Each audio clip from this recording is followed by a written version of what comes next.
መጽሐፈ ምሳሌ ምዕራፍ 5 ከዝሙት ስለመራቅ።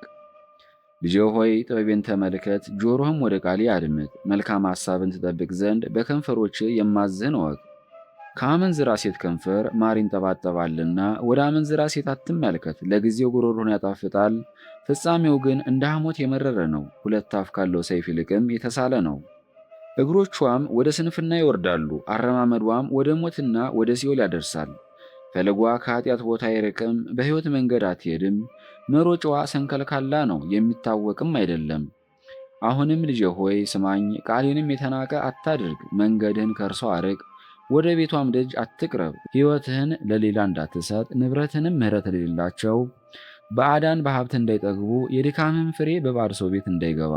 ሰውነትህ በደከመ ጊዜ ኋላ ትጸጸታለህ፣ እንዲህም ትላለህ እንዴት ትምህርትን ጠላሁ፣ ልቤም ከተግሣጽ እንዴት ራቀ።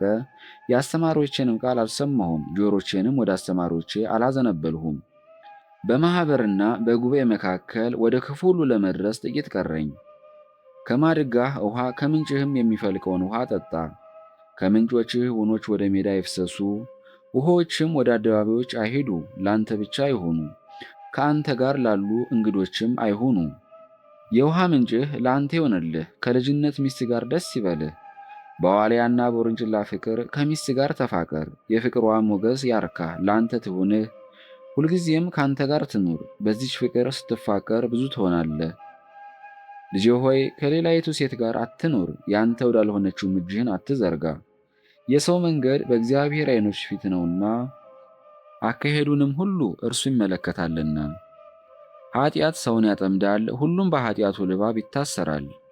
እርሱ ከሰነፎች ጋር ይሞታል፣ ከስንፍናውም ብዛት የተነሳ ሕይወቱ ይጣላል፣ ስለ ስንፍናውም ይጠፋል።